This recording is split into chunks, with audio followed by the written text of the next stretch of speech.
Hello बच्चों, good morning. KVM के YouTube channel में आपका स्वागत है।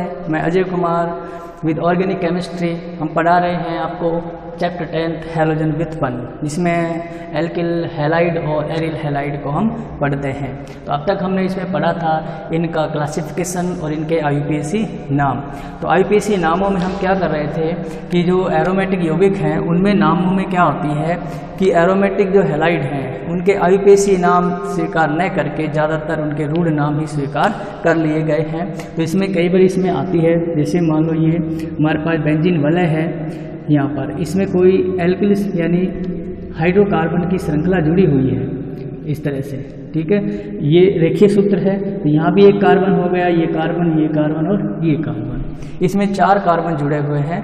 तो 4 कार्बन में क्या बोलते हैं कि इस कार्बन की श्रृंखला में कोई भी क्रियात्मक समूह इसमें नहीं है।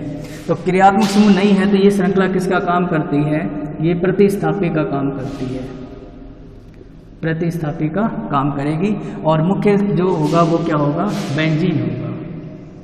तो इसको हम क्या बोलेंगे? 4 कार्बन है, 1 2 3 4, तो प्रतिस्थापी क्या होगा? ये एल्किल कहलाएगा। तो जो भी नाम लिखा जाएगा वो एल्किल बेंजीन होगा इसका नाम। तो 4 कार्बन है, तुम क्या बोलेंगे? अब देखो कार्बन श्रृंखला 3 से ज़्यादा है, 3 या 3 से ज़्यादा हो तो हम इसको नॉर्मल श्रृंखला बोलते हैं। तो हम क्या लिख देंगे? N butyl benzene, n butyl benzene बोलेंगे। अब देखो बात ऐसी आती है कि अगर यदि इस कार्बन श्रृंखला में, नीचे ध्यान रखना बार बार जैसे आता है इसमें कंफ्यूज होते हैं कि यदि बेंजीन वलय से कार्बन श्रृंखला जुड़ी हुई है, कितनी भी बड़ी हो, उसका नाम एल्किल होगा, ठीक है।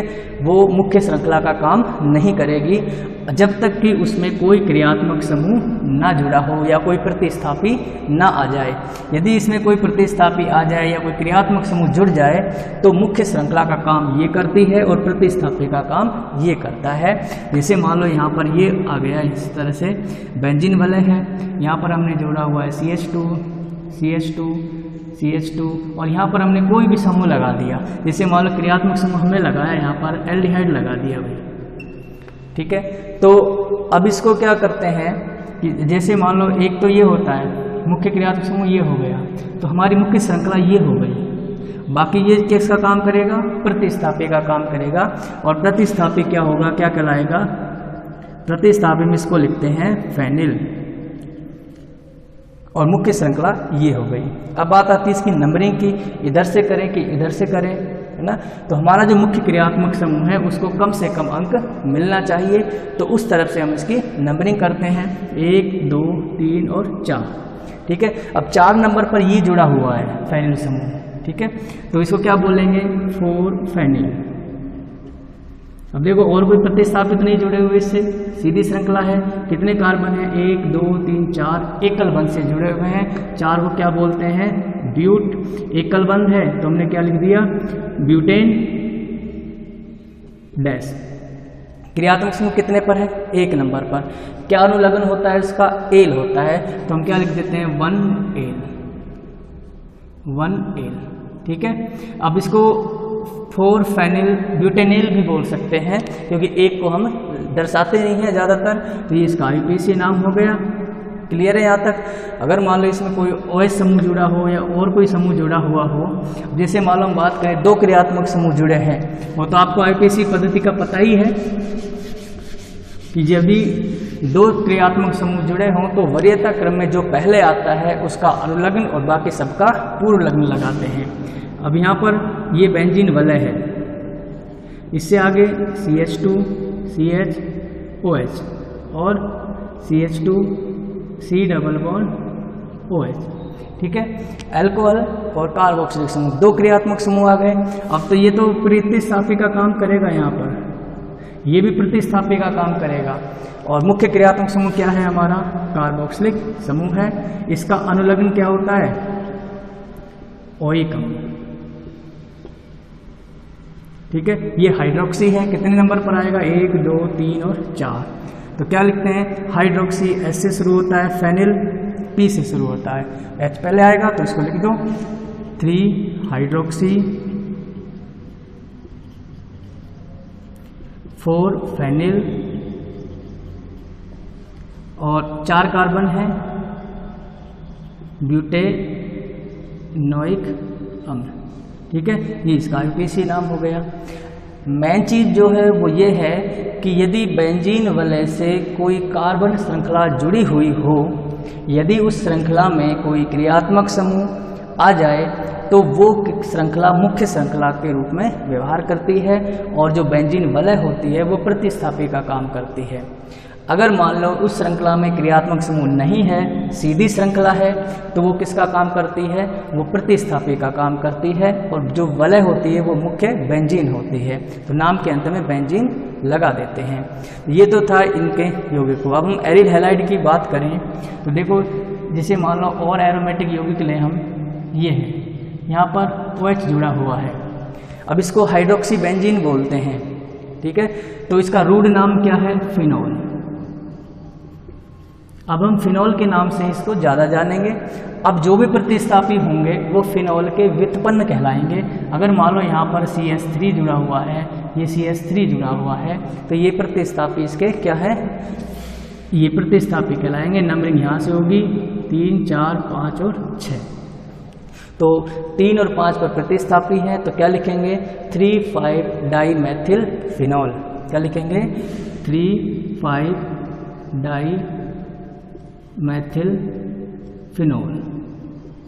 ठीक है, तो अब यहाँ इसके बाद ये तो हमारा नामकरण हो गया। इनके मेन प्रॉब्लम थी कि ये श्रृंखला होती है, जिसका क्या होता है कि यदि श्रृंखला में क्रियात्मक समूह है तो ये मुख्य श्रृंखला का काम करती है, अन्यथा ये प्रतिस्थापी होती है बेंजीन की। ठीक है, तो ये हमारे इसमें IUPAC नाम हो गए। अब इसके बाद जो टॉपिक आता है कि जो एल्किल या एरिल हैलाइड हम पढ़ रहे हैं, उसमें कार्बन से हैलोजन जुड़ा हुआ होता है। हैलोजन में फ्लोरीन, क्लोरीन, ब्रोमीन, आयोडीन कोई भी हो सकता है। ये बेंजीन वलय का कार्बन भी हो सकता है और एल्किल का भी कार्बन हो सकता है, एलिफेटिक भी और एरोमेटिक भी।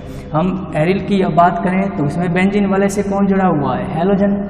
ये भी क्या है? कार्बन ही है। बंध किसके बीच में? CX के बीच में। और यदि एरोमेटिक की जगह एलिफेटिक जुड़ा हो तो भी कार्बन और हैलोजन के बीच में बंध होता है। तो अब देखो, ये बंध कैसा होता है? ध्रुवीय प्रकृति का होता है। कैसा होगा? ध्रुवीय प्रकृति का होगा, जिससे इन पर आंशिक धनावेश और आंशिक ऋणावेश आ जाते हैं। कारण क्योंकि हैलोजन की विद्युत ऋणता ज़्यादा होती है तो बंध के इलेक्ट्रॉन इसकी ओर आने लगते हैं, जिससे क्या हो जाता है? इसमें आंशिक आवेश आ जाते हैं, इस आंशिक ऋणावेश और आंशिक धनावेश। तो प्रकृति क्या हो गई इसकी? ध्रुवीय प्रकृति हो गई। तो ये आयनिक अभिक्रियाएं संपन्न कराएगा, ये बंध टूटेगा और नए उत्पाद बनेंगे। तो अब इसकी जो ध्रुवीय प्रकृति होती है वो डिपेंड करती है, यानी इसकी जो लंबाई है, बंध लंबाई, कि ये कितना क्रियाशील होगा, कम क्रियाशील होगा या अधिक क्रियाशील होगा, वो हैलोजन पर डिपेंड करती है। अब हमें पता है कि हैलोजन में क्या होते हैं कि जब वो वर्ग में ऊपर से नीचे आते हैं तो फ्लोरीन, उसके बाद आता है क्लोरीन, फिर आता है ब्रोमीन, फिर आता है आयोडीन। हम किसी वर्ग में ऊपर से नीचे आते हैं तो आकार में वृद्धि होती है। आकार में क्या होती है? वृद्धि होती है। तो इसका आकार छोटा है, इसका आकार सबसे बड़ा है। अगर इनमें यदि कार्बन जुड़ते हैं, इसके यौगिक बने CF, CCl, CBr, CI। अब जब ये रासायनिक अभिक्रिया करते हैं तो कौन ज़्यादा क्रियाशील होता है, कौन ज़्यादा उत्पाद बनाता है, यानी अभिक्रिया जल्दी करता है, वो डिपेंड करता है बंध के टूटने पर, कि बंध जल्दी कब टूटेगा और देर से कब टूटेगा। यानी उस बंध को तोड़ने के लिए अधिक ऊर्जा की आवश्यकता होगी या कम ऊर्जा की आवश्यकता होगी। तो यहाँ पर आकार छोटा है, हैलोजन का आकार जितना छोटा होगा बंध लंबाई ये उतनी ही कम हो जाएगी, यानी छोटी होती है। जैसे जैसे हैलोजन का आकार बढ़ेगा बंध लंबाई बढ़ती चली जाती है। जैसे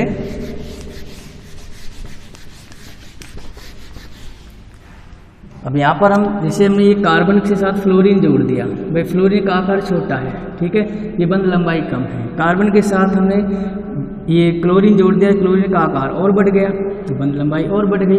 और कार्बन के साथ हम आयोडीन जोड़ दें तो आयोडीन का आकार और सबसे बड़ा होता है, तो ये बंध लंबाई अपने आप ही बढ़ जाएगी। अगर हैलोजन के बीच में यदि बंध लंबाई अधिक होती है तो इनके बीच में दूरी के कारण इस बंध को तोड़ना उतना ही आसान होता है। तो हम ये कह सकते हैं कि ये जो CF का जो बंध होता है ये क्या होता है? प्रबल होता है। क्योंकि बंध लंबाई छोटी है, और ये जो आई के बीच में बंध होता है ये कैसा होता है, दुर्बल होता है, इसको आसानी से तोड़ देते हैं। तो बंध लंबाई का क्या मान क्या होगा, बंध लंबाई घटती है, बढ़ती है, नीचे जाते हैं तो, ठीक है। और बंध लंबाई बढ़ेगी तो बंध ऊर्जा क्या होगी, बंध ऊर्जा का मान क्या होगा,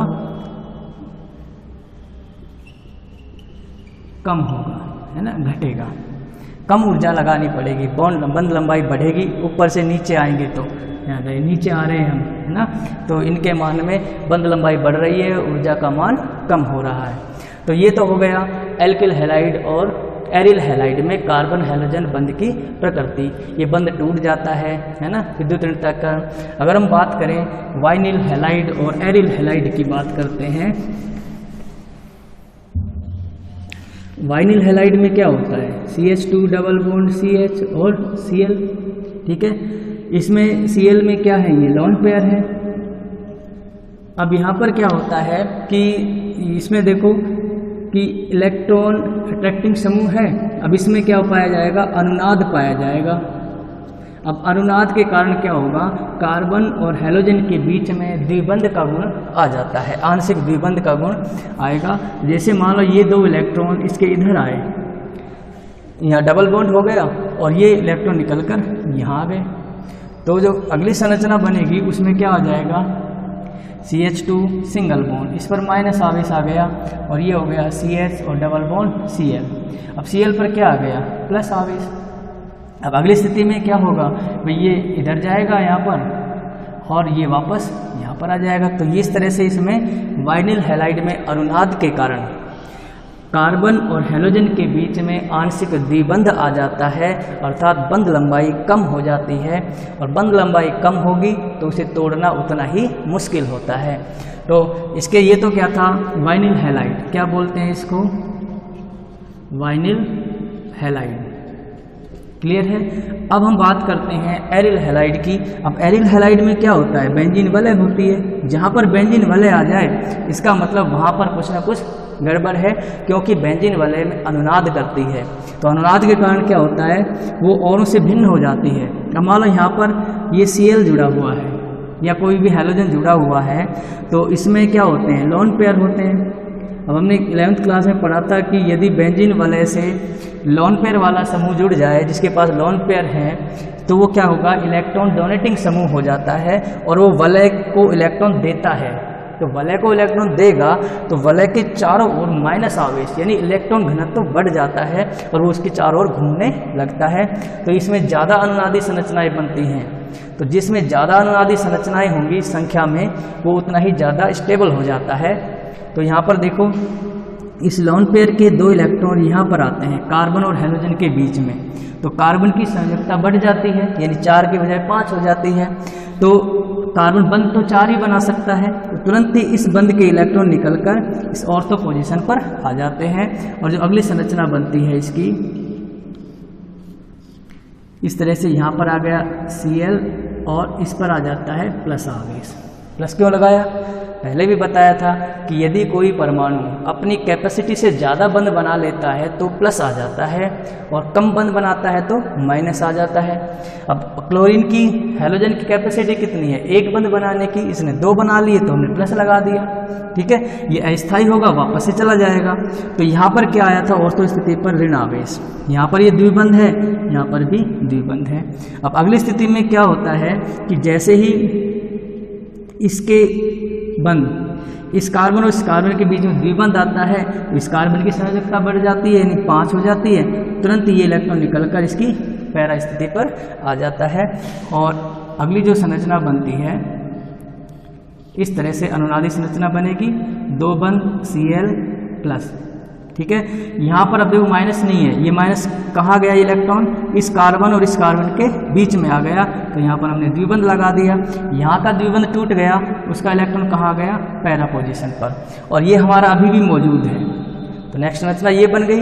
इसके बाद जो अगली संरचना बनेगी,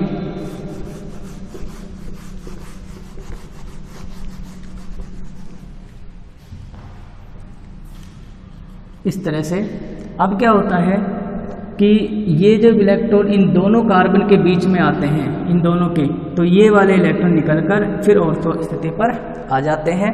तो यहाँ पर जो नेक्स्ट संरचना बनती है इसकी अनुनादी संरचना, यहाँ पर द्विबंध है, Cl है, प्लस है, ठीक है। बाकी जो इलेक्ट्रॉन है वो तो है ही उसके पास लोन पेयर। ये यहाँ द्विबंध आ गया, अब द्विबंध कहाँ आएगा, ये यहाँ पर निकल के आया, इसने यहाँ पर द्विबंध बना दिया। ये द्विबंध टूट गया तो इसका इलेक्ट्रॉन यहाँ पर आ गया। अब जो लास्ट की संरचना होगी वो क्या होगी, इस कार्बन और इस कार्बन के बीच में ये इलेक्ट्रॉन आ जाते हैं और द्विबंध बनाते हैं। जैसे ये द्विबंध बनाते हैं तो संयोजकता यहाँ पर फिर बढ़ जाती है इस कार्बन पर। तो क्या करेंगे, इसके इलेक्ट्रॉन वापस चले जाएंगे क्लोरीन के पास। तो इलेक्ट्रॉन क्लोरीन के अनुनाद करते हुए वापस उसके पास चले गए, जिसके कारण क्या हुआ, क्लोरीन में द्विबंध का गुण आ गया। अब द्विबंध का गुण आ गया तो लंबाई भी कम हो गई, लंबाई कम होगी तो इसका मतलब इसको तोड़ने में अधिक ऊर्जा की जरूरत पड़ेगी, यानी एनर्जी इसकी बढ़ जाएगी। तो यहाँ पर जो कंडीशन होगी वो क्या होगी, इस तरह से होगी। बॉन्ड ये यहाँ पर आ गया, ये यहाँ पर आ गया, यहाँ पर आ गया, ये Cl सिंगल बॉन्ड हो गया, वापस से इलेक्ट्रॉन इसके पूरे हो गए।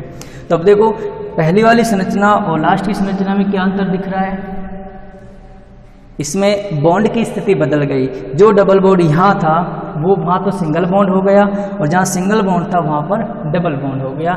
इसका मतलब हमारी अनुनादी संरचनाएं सही है, इलेक्ट्रॉन घूमता हुआ।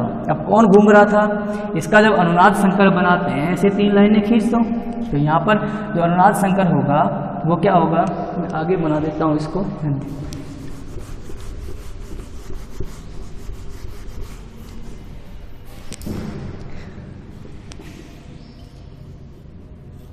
इसमें क्या घूम रहा था भाई, माइनस, तुमने माइनस लिख दिया और यहाँ पर क्या है Cl। इसका मतलब ये हुआ कि बेंजीन वलय में इलेक्ट्रॉन घनत्व तो ज़्यादा है, तो इसकी ऑर्थो ये और ये पैरा स्थिति पर ऋण आवेश होता है। यदि इलेक्ट्रॉन देने वाला समूह जुड़ा है बेंजीन वलय से तो बेंजीन वलय की ऑर्थो और पैरा पोजीशन पर ऋणावेश होगा। बाकी क्या बची है, मेटा स्थिति, वहाँ पर क्या होगा, प्लस आवेश। ये 11th क्लास में पढ़ा था। अगर मान लो क्लोरीन की जगह ऐसा समूह जुड़े जो इलेक्ट्रॉन बाहर निकाले, यहाँ पर ये है बेंजीन वलय है, अब ये समूह जुड़ा हुआ है, मान लो एल्डिहाइड लगा हुआ है, तो ऐसा समूह क्या होता है कि बेंजीन वलय से जुड़ने वाला जो परमाणु होता है यदि उसके आगे डबल बॉन्ड या ट्रिपल बॉन्ड आ जाए तो वो समूह इलेक्ट्रॉन लेने वाला समूह होता है। जैसे हम नाइट्रोजन की बात करें बेंजीन वलय में, यहाँ पर ये एनिलीन लगा दिया हमने। अब एनिलीन में तो क्या है, लोन पेयर है, तो ये लोन पेयर तो है, ये दे देगा इसको, इलेक्ट्रॉन देने वाला समूह है।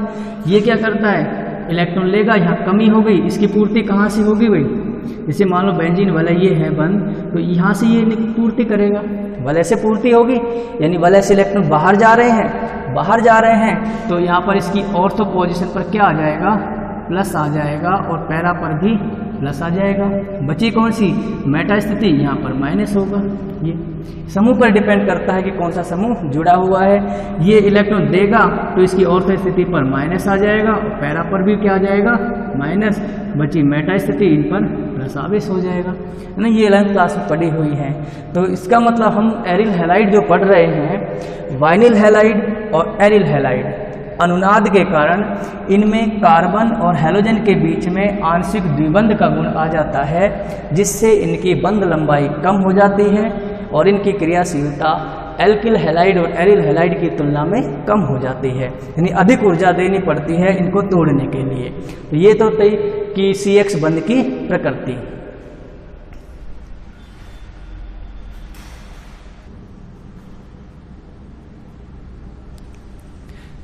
इसके बाद हम पढ़ते हैं एल्किल हैलाइड बनाने की विधियाँ, या एल्किल हैलाइड विरचन की विधियाँ, कैसे कैसे इसको बनाते हैं। तो इसमें बनाने की जो पहली विधि जिसे हम लिखते हैं अल्कोहल से, अल्कोहल, ठीक है। अल्कोहल 3 तरह के होते हैं, प्राथमिक अल्कोहल, द्वितीयक अल्कोहल और तृतीयक अल्कोहल। तो सामान्य यानी R OH लिखते हैं इसको। R का मतलब यहाँ पर एल्किल समूह से है। ये एल्किल समूह कितना भी बड़ा हो सकता है, R बराबर CH3 भी हो सकता है, CH2CH3 भी हो सकता है, यानी और भी बड़ी श्रृंखला हो सकती है। कहने का मतलब ये है कि हमें R लगा देते हैं तो ये एलिफेटिक एल्कोहल कहलाता है। यदि एलिफेटिक एल्कोहल की हाइड्रोजन हैलाइड से अभिक्रिया कराते हैं तो हाइड्रोजन हैलाइड भी देखो कई तरह से होते हैं। तो सामान्यतः अभिक्रिया कराते हैं, इसको गर्म करते हैं तो RX प्लस में H2O बनता है। हमारे क्या बन गया, एल्किल हैलाइड। अब यहाँ पर देखो ये तो सामान्य सा प्रोसेस था, एल्किल हाइड्रोजन हैलाइड से अभिक्रिया कराई तो एल्किल हैलाइड बनते हैं। अब हाइड्रोजन हैलाइड भी कई तरह के होते हैं, ठीक है। तो अलग अलग साइंटिस्टों ने अलग अलग एक्सपेरिमेंट किए, अलग अलग ये हाइड्रोजन हैलाइड लिए हैं। तो जैसे हम बात करते हैं प्राथमिक और द्वितीयक एल्किल हैलाइड, वो अल्कोहल की बात करते हैं। हम यहाँ पर HCl लेते हैं, ठीक है, हाइड्रोजन क्लोराइड। अगर हम HCl के साथ अभिक्रिया कराते हैं तो ये अभिक्रिया जिंक क्लोराइड यानी निर्जल एनहाइड्रस यानी शुष्क होता है, सूखा होता है, जो नमी को एब्जॉर्ब कर लेता है, ठीक है। निर्जल जिंक क्लोराइड की उपस्थिति में HCl से अभिक्रिया कराते हैं तो एल्किल हैलाइड बनते हैं। जैसे हमारे पास ये है प्राथमिक अल्कोहल RCH2OH, मैं ऐसे लिख देता हूँ, ठीक है। R का मतलब CH3CH, जो ऐसे बढ़ते चले जाते हैं, यहाँ पर प्लस में अभिक्रिया कराते हैं HCl की। किसकी प्रेजेंस में कराएंगे, निर्जली कारक की उपस्थिति में अभिक्रिया कराई जाती है। तो यहाँ पर क्या लेते हैं, निर्जल ZnCl2 के साथ इसको गर्म करते हैं तो जल का अणु का निष्कासन होता है H2O, और यहाँ क्या बनता है RCH2 और Cl प्लस में H2O। अब ये निर्जल लिया है तो ये इस नमी को एब्जॉर्ब कर लेता है और हमारे पास क्या बनता है, एल्किल हैलाइड। ये एल्किल हैलाइड सामान्य नाम लिख रहा हूँ, क्यों, इसको एल्किल क्लोराइड भी बोल सकते हैं, लेकिन एल्किल यहाँ पर रहेगा कि जब तक R है तो एल्किल ही बोलेंगे। अगर R हटाकर हम यहाँ पर ये लिख दें, CH3 लगा दिया, तो हमारी श्रृंखला रुक गई है, ठीक है। अब श्रृंखला आगे नहीं बढ़ेगी, इस यौगिक में 2 ही कार्बन रहेंगे तो इसका नाम क्या हो जाएगा, एथिल क्लोराइड या क्लोरो एथेन हो जाएगा। क्लियर है यहाँ तक। तो हमने किसको लिया था, ये कहलाता है प्राथमिक अल्कोहल, ठीक है। इसके बाद सेकेंडरी अल्कोहल भी ये अभिक्रिया दे देता है। सेकेंडरी अल्कोहल का मतलब होता है RCH और यहाँ पर दूसरा R जुड़ गया और ये जुड़ा हुआ है यहाँ पर OH, ठीक है। इसको क्या कहेंगे, सेकेंडरी अल्कोहल, द्वितीयक अल्कोहल। इसकी अभिक्रिया HCl से कराते हैं निर्जली कारक की उपस्थिति में, ZnCl2 निर्जल। तो गर्म करते हैं, क्या बनेगा, द्वितीयक एल्किल हैलाइड बनता है। इसको R' से इंडिकेट कर देते हैं। R' का मतलब ये दूसरा एल्किल समूह है ना, कोई भी हो सकता है, एक जैसे भी हो सकते हैं दोनों, CH3 भी हो सकते हैं। तो यहाँ पर लगा दिया Cl और प्लस में H2O, तो ये क्या बन गया, सेकेंडरी एल्किल क्लोराइड या सेकेंडरी एल्किल हैलाइड। द्वितीयक एल्किल हैलाइड है, यहाँ ऐसे ना लिखकर 2 डिग्री भी लिख सकते हो आप। द्वितीयक एल्किल हैलाइड बन गया और जल का अणु का निष्कासन हो गया। तो यहाँ पर देखो प्राथमिक अल्कोहल और सेकेंडरी अल्कोहल,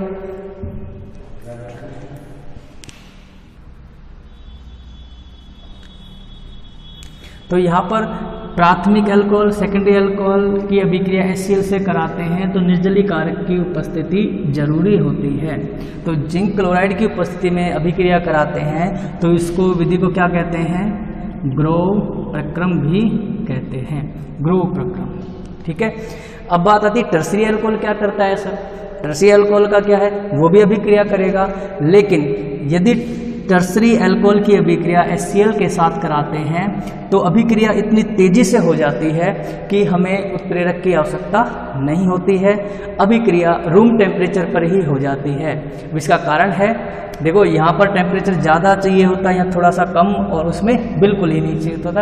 यहाँ पर हम टर्सरी अल्कोहल की बात करें तो मैं यहाँ लिख रहा हूँ इसको, तृतीयक अल्कोहल में ये मान लो C, यहाँ पर हमने जोड़ दिया R' और यहाँ पर R डबल डैश, है ना। डबल डैश का मतलब समझते हो कि एक एल्किल समूह, दूसरा और ये तीसरा, ये तीनों एक जैसे भी हो सकते हैं और अलग अलग भी हो सकते हैं, लेकिन कार्बन श्रृंखला होती है ये। तो यहाँ पर इस पर क्या जुड़ा हुआ है, OH, ठीक है। अभिक्रिया कराते हैं हम HCl से। अब इसको जब गर्म करने की ज़्यादा जरूरत नहीं पड़ती, सीधा ही किस पर अभिक्रिया होती है, रूम टेम्परेचर, यानी कमरे के ताप पर, कमरे के ताप पर ही अभिक्रिया हो जाती है और क्या बनता है, तृतीयक एल्किल हैलाइड, यहाँ पर Cl प्लस में H2O, ये क्या बन गया, तृतीयक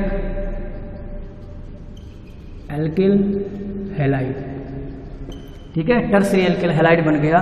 तीनों एल्कोहल ने काम किया। यहाँ पर ये एल्कोहल कौन सा है, टर्सरी एल्कोहल। यहाँ तक क्लियर हो गया। अब देखो ये रूम टेम्परेचर पर क्यों हो गई अभिक्रिया, हमने पढ़ा था कि इसमें कार्बन और OH के बीच में बंध कैसा है, ध्रुवीय प्रकृति का है। जब ये बंध टूटता है तो OH निकलता है यहाँ से, तो कार्बन पर कैसा आवेश आ जाता है, प्लस का, ठीक है। ये बंध टूटता है तो ये Cl का हो जाता है, ये प्लस का हो जाता है। तो Cl तो कहाँ जुड़ता है, नाभिक से, है ना। तो नाभिक स्नेही अभिक्रिया किसको हटाया है, इसको। तो यदि नाभिक स्नेही किसी को हटाकर जुड़ता है, यानी किसी को प्रतिस्थापित कर उसकी जगह पर आकर जुड़ जाता है, तो अभिक्रिया क्या कहलाती है, नाभिक स्नेही प्रतिस्थापन अभिक्रिया, ठीक है।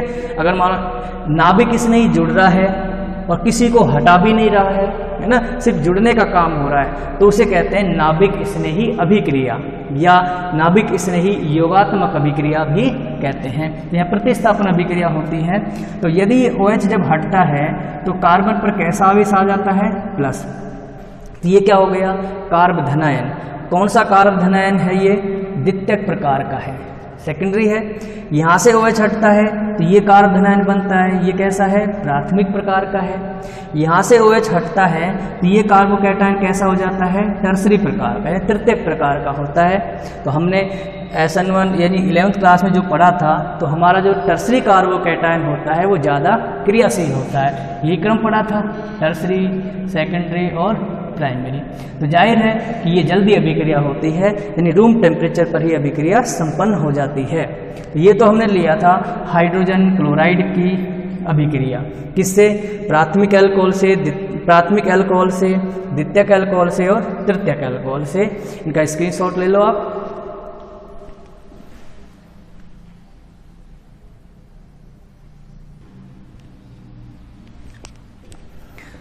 अब देखो हमने पढ़ी थी HCl की अभिक्रिया, ठीक है। HF तो अभिक्रिया करता ही बहुत कम है, क्योंकि स्टेबल होता है, प्रबल बंध होता है। तो ज़्यादातर अभिक्रियाओं में HCl, HBr, HI का यूज करते हैं।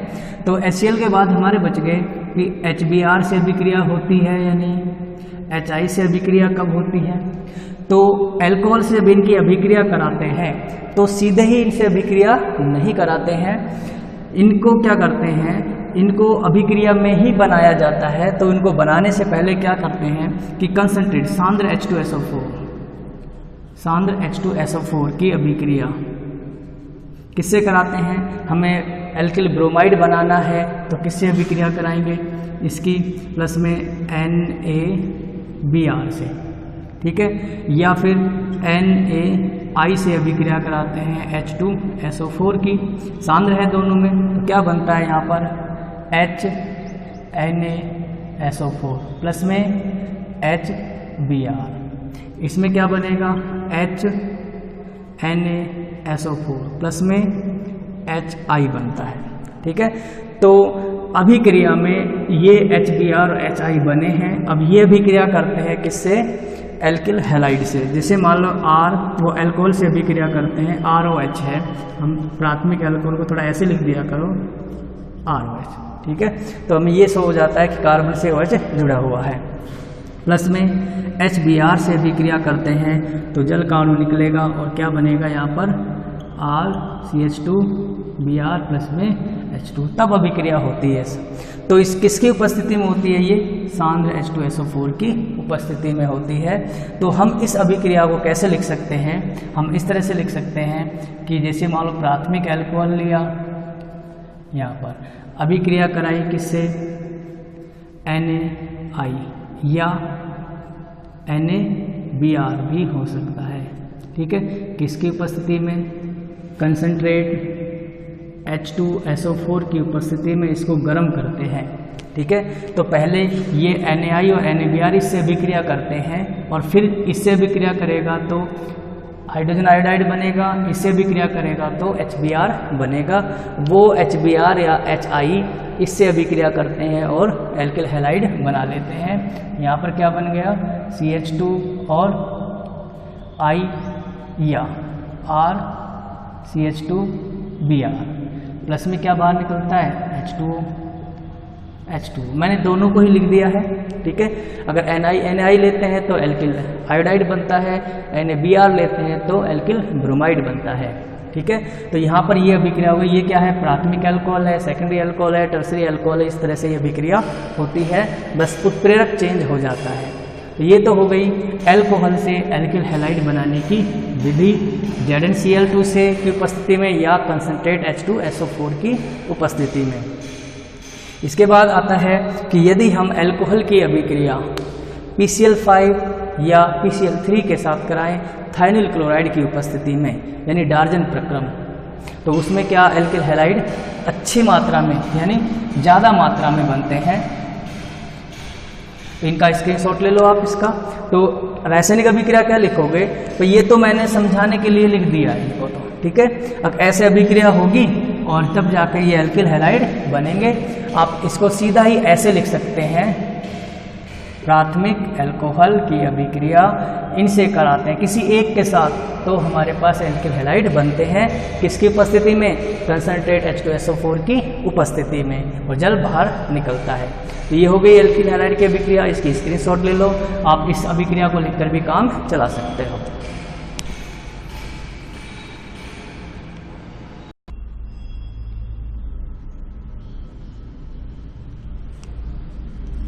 इसके बाद नेक्स्ट है डार्जन प्रक्रम। ये भी अल्कोहल से ही बनता है। तो इसमें क्या लिखते हैं, जब अल्कोहल की अभिक्रिया पिरीडीन की उपस्थिति में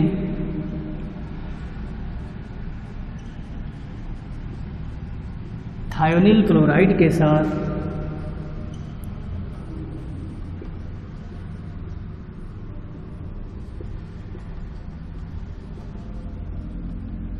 कराई जाती है तो एल्किल हैलाइड बनते हैं। यह एल्किल हैलाइड बनाने की सर्वोत्तम विधि है, क्योंकि इसमें बने सह उत्पाद SO2 व HCl गैसीय अवस्था में होते हैं, जो पिरीडीन द्वारा अवशोषित कर लिए जाते हैं। तो अब यहाँ पर देखो, बात करें हम, कोई भी अल्कोहल लिया हमने RCH2OH, ठीक है, अभिक्रिया करा रहे हैं थायोनिल क्लोराइड से। थायोनिल क्लोराइड का फॉर्मूला क्या होता है, SOCl2, ठीक है। तो इसमें से HCl ये बाहर निकल जाएगा और ये एल्किल हैलाइड बाहर निकल जाएगा, बीच में बचा क्या, SO2। तो अभिक्रिया किसकी उपस्थिति में होती है, पिरीडीन की उपस्थिति में। इसमें PD भी मिलाते हैं, उबलती जाइलिन में, उबलती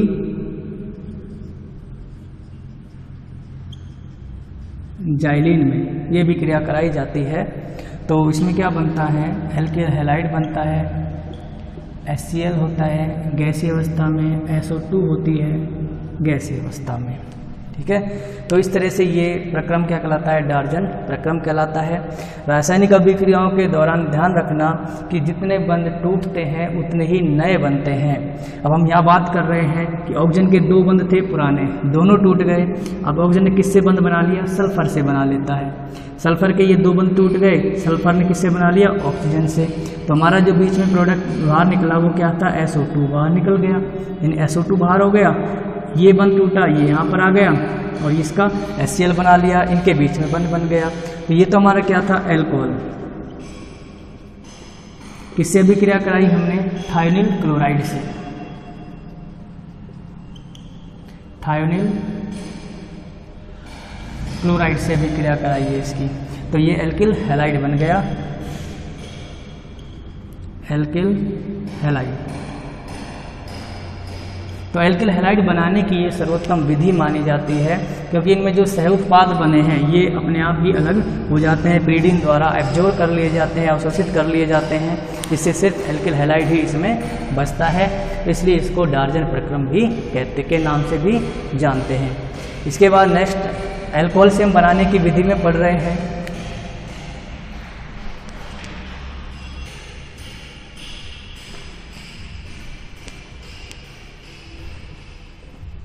इसके बाद अभिक्रिया कराते हैं PCl5 के साथ व PCl3 के साथ अभिक्रिया। किसकी, एल्कोहल की। एल्कोहल की PCl5 PCl3 के साथ अभिक्रिया कराते हैं तो क्या बनते हैं, तो एल्कोहल है RCH2OH, ठीक है। इसकी अभिक्रिया हम करा रहे हैं PCl5 के साथ, PCl ये, ठीक है। ये क्या है, हमारा प्राथमिक एल्कोहल है। सेकेंडरी अल्कोहल भी ले सकते हैं, टर्सरी अल्कोहल भी ले सकते हैं। यहाँ पर ये HCl ये अलग हो जाएगा, 2 बंध टूट गए तो 2 बन जाएंगे, एक यहाँ पर और एक इनके बीच में। यहाँ से ये बंध टूट गया इसका, तो यहाँ भी 2 बंध बन गए और हमारे पास क्या बन गया, ये RCH2 और Cl प्लस में HCl प्लस में POCl3। तो ये एल्किल हैलाइड बन गया, PCl5 से एल्किल हैलाइड बनाने की अभिक्रिया। इसमें इसको गर्म करते हैं तो ये हो गया एल्किल हैलाइड। लैंग्वेज देखो, आप अभिक्रिया याद होनी चाहिए, अभिक्रिया को देखकर आप लैंग्वेज अपने उससे भी लिख सकते हो। जैसे लैंग्वेज में थोड़ा बहुत अंतर आता है, हर बुक्स में होता है। हमने बोला कि प्राथमिक अल्कोहल या अल्कोहल की अभिक्रिया PCl5 फास्फोरस पेंटाक्लोराइड के साथ कराई जाती है तो एल्किल हैलाइड बनते हैं। या ऐसे बोल सकते हैं कि अल्कोहल को PCl5 के साथ गर्म करने पर एल्किल हैलाइड बनते हैं। तो इस तरह लैंग्वेज हम अपनी मर्जी से भी लिख सकते हैं, अभिक्रिया याद होनी चाहिए। तो ये PCl5 के साथ अभिक्रिया हो गई। इसके बाद है PCl3 के साथ अभिक्रिया। तो PCl3 के साथ अभिक्रिया जब कराते हैं तो अल्कोहल का अनुपात ज़्यादा लेना पड़ता है, तो ज़्यादा लेते हैं। आप इसको लिख लो यहाँ पर,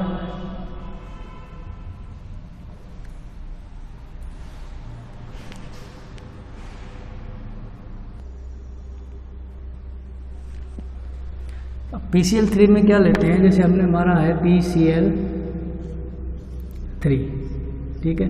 3 क्लोरीन जुड़े हुए हैं तो इसे 3 अल्कोहल के अणु जोड़ देते हैं, RCH2OH। क्लियर है यहाँ तक। यहाँ भी क्या जोड़ दो,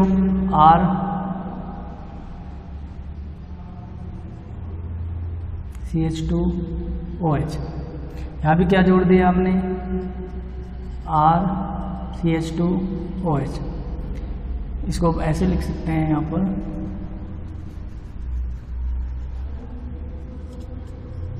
CH2 और OH। इस तरह से 3 अल्कोहल के अणु लेते हैं इसमें तो 3 एल्किल हैलाइड बनते हैं।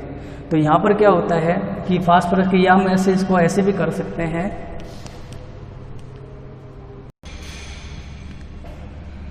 देखो अल्कोहल के 3 अणु लिए, PCl5 के साथ इसको गर्म किया तो यहाँ पर क्या बनता है, RCH2Cl के 3 अणु प्लस में P, यानी इसको ऐसे लिख सकते हैं H3PO3। तो H3PO3 ये अम्ल बन गया और ये हमारा एल्किल हैलाइड बन गया। अभी बनता कैसे है थोड़ा सा ऐसे समझें इसको, जैसे हमारे पास ये है PCl, ठीक है, यहाँ भी क्या है Cl, ये भी क्या है Cl, 3 अल्कोहल जोड़ दिए हमने इससे, यहाँ पर ROH एक अल्कोहल, या हम इसको ऐसे भी लिख सकते हैं RCH2OH। क्लियर है। इस दूसरा अल्कोहल जोड़ते हैं RCH2OH, तीसरा जोड़ देते हैं RCH2OH। क्लियर है। तो यहाँ पर देखो 3 बंद टूटते हैं, एल्किल हैलाइड RCH2Cl, क्या बन गया ये RCH2Cl। क्लियर है, एक बाहर निकला, ऐसे दूसरा बाहर निकलेगा ये, तो यहाँ पर क्या दूसरा हो गया, ऐसे ये तीसरा बाहर निकल जाता है और हमारे पास 3 अणु हो गए एल्किल हैलाइड के, एल्किल क्लोराइड के। और बचा क्या, अब P से क्या बच गया, OH बच गया, 3 OH हो गए। तो यहाँ पर P से कितने OH जुड़े हुए हैं, 3, इस तरह से ये बच गए। तो इस फॉर्मूले को हम कैसे लिख सकते हैं, H कितने हैं 1 2 3, तो H3 लिख दिया, P कितना है 1 O3, तो H3PO3 भी लिख सकते हैं। तो ये PCl3 से अभिक्रिया हो गई, इसके साथ गर्म करते हैं तो ये बनता है, ये हमारा क्या है एल्कोहल। और यदि देखो लाल फास्फोरस की उपस्थिति में यदि हम एल्कोहल को हैलोजन के साथ H2 कोई भी हो सकता है, रेड P, जहाँ पर रेड P लिखा हुआ मिल जाए, इसकी उपस्थिति में गर्म करें, इसका मतलब अपचयन होता है। तो यहाँ पर क्या बनेगा RX प्लस में H2O, एल्किल हैलाइड बनते हैं।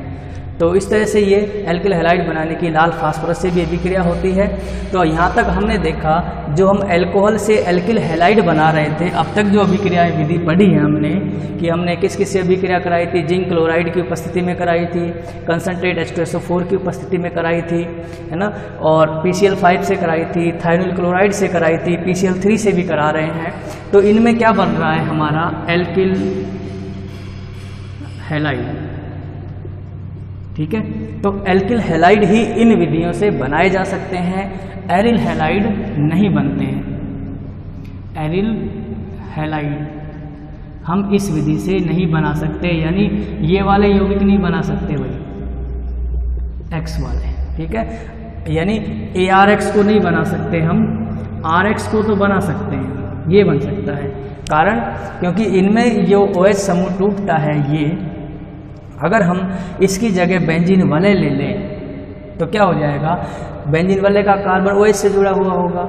अब यदि बेंजीन वलय का कार्बन OH से जुड़ जाता है, ये OH से, तो इसमें क्या पाया जाता है अनुनाद, और अनुनाद के कारण कार्बन और ऑक्सीजन के बीच में द्विबंध का गुण आ जाता है, जिससे इस बंध को तोड़ने में कठिनाई होती है, बॉन्ड एनर्जी बढ़ जाती है।